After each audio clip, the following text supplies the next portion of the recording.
Hello and welcome back to the sideboard here at Star City Games Baltimore. I am joined by Shaheen Soorani. How you doing, sir? I am fantastic. How are you doing?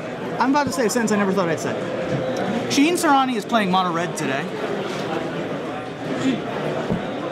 The hell, man? I'm slightly speechless with my own actions, Sure. actually. So, but for those on Twitter, there's been a little Twitter rage. Sure. Some people have been saying they threw up in their mouth a little bit. Some people said that they their head was about to explode, that they can't take this, that they're fragile. And I apologize to all the people that follow me on Twitter. It'll never happen again. Sure. So this is an aberration. This is not your watershed moment. Absolutely not. This is a... Patrick Sullivan thought this might have been your awakening moment. Problem is, Mono Red is... What's the word I'm looking for? Wretched? I like winning with it. It was fun for a little bit. But the problem is the deck is like... Here's my big thing about control. What control's better? I'm going to do it really quick. In a one-sentence pretty much spiel here. In control, you get rewarded for being land flooded. It's encouraged. You Sphinx of Revelation your way out, you use big expensive spells, and even when you don't have a lot of land, 2, 3, 4 land, you can still operate. Or red and the aggro decks, although they have burst, there's no reward for that. Your variance factor is much heavier. You get rewarded with big punishing draws, where you can just crush your opponent. But then, more often than not, you got to really scrape for that win, and control doesn't really have to do that. Sure, it's sort of a trade-off of, do you want to have your mulligan decision be the most important decision of the match, or do you want your decisions on turn 5 and 6 to be your most important? Right, of the match? exactly. Do you want to have to get lucky with your opening hand, or you're lucky with your top decks? Right, right. It's sort of the breakdown. I felt very naked with these top decks, let me tell you. Well, this particular version of Mono Red has fewer bad top decks, actually, because it has fewer lands in it. This is actually the boss Sly version. How did you enjoy, did you enjoy playing it today? Yeah, I mean, so far, I just lost to Zach Jesse last round. He felt bad about knowing what I was playing, so he's decided to keep a 4-land Grey Merchant Underworld Connections hand, or 5-land Grey Merchant Underworld Connections, and his first roll was Pack Rat that I didn't have an answer for, so there's that. But I've won 3 before that. I beat Mono Blue Devotion, which is a bad matchup, with some seismic stomping. Exactly. Got a green-white player with Skull Crack on the Armadillo Cloak. Help me out. Unflinching Courage. There we go. Yep.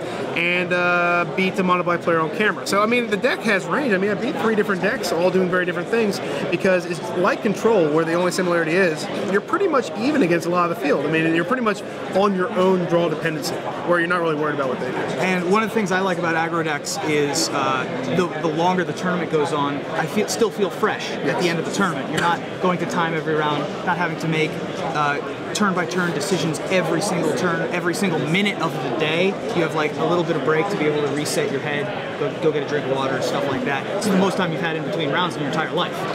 By far. I've mentioned earlier that I've never played an aggro deck in a competitive arena.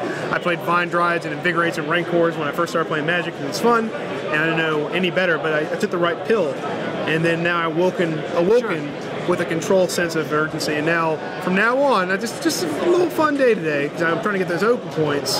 Today's a fun day, back to the grind tomorrow. Sure. If you want to read more about the Boss Slide deck, you should check out the Boss's articles on them, Tom the Boss Ross, here on Star City Games. Your sideboard is a little bit different, though. You have one card that I'm really excited about, which is Seismic Stomp, which you talked about a little bit, just a little bit earlier. Tell me about Seismic Stomp. It's kind of in the same field as Electrickery, where you need to get through a Master of Waves assembled army, and Seismic Stomp gets through that. Red-green can color the board pretty well. I mean, they have 0-3 defenders that block you for days. There's a lot of cards in these aggro mirrors where you really need to get through damage, and Seismic Stomp is the way to do it. Electrickery, not as good, I think. I have that on the board, and I played it, and I'm like, after using it against the Master of Waves today, I'm like, I really wish this was another Seismic Stomp, because killing their 1/1s and leaving them with a pro-red creature when they have Frostmourne Weird and other creatures out that are blocking you all day, it's pretty rough. And Seismic Stomp allows you not to get 3-4 damage in, but to get your entire army back in. Now, you've been telling me that your plan is to grind IQs to try to get an invite. You're around 65th right now in the seasonal standings. Haven't gotten your first point of 2014 yet, I don't think. No, not yet. But you're going to be hitting up IQs pretty much every weekend. There's not an open near you, is that correct? Correct. And a huge thing about this Open Series, and why it's awesome now, is that the Players' Championship, there's a lot of money being given away that. And you know to get to my heart is money. I do love money. Sure. So I really want to get into that championship, also the prestige that goes with it as well.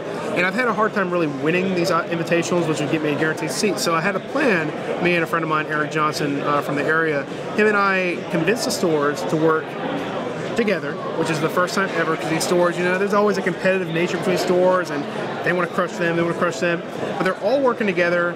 They synchronize their calendars, and now they set it up so that one IQ this weekend, one IQ this weekend, then you have the team Classic in Richmond, then you have another IQ, then an IQ, and then you have the Invitational you have, and then the Grand Prix in March. So it's really timed out perfect, and now there's all these sweet IQs, because that's really the way to get these points. After looking at the way the breakdown is, opens are great, but winning IQ gets you 5 points. That's pretty good. And if you win a few IQs and come second in a couple IQs, that's almost like top-ending open after open.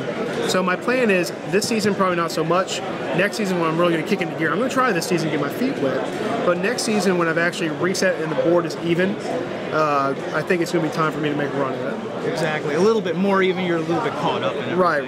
Like that. So, I don't want everyone to be turned off of mono red, by the way. Right. You wouldn't have chosen this deck if it weren't, to quote Shaheen Soorani earlier, absolutely like just the worst choice ever. It's actually a good deck. No, it's definitely, when I say wretched, it's wretched to me because I really hate playing mono red, and this is kind of like one of those, I'm just going to see what it's like to be on the other side. And I mentioned earlier when we were just kind of talking jib-jab in there, that playing mono red is another ulterior motive I have to show the world that the decision-making process is a little bit easier. I'm sure we'll hear more about that. A little bit easier than the Esper decks. We'll hear all about it in your article next week. Right, I'm sure we'll be entitled, "I miss my Esper" or something ridiculous. You'll have me like, you know, this, and we'll talk about it. Demonstrating my range. Yeah, that could be a good.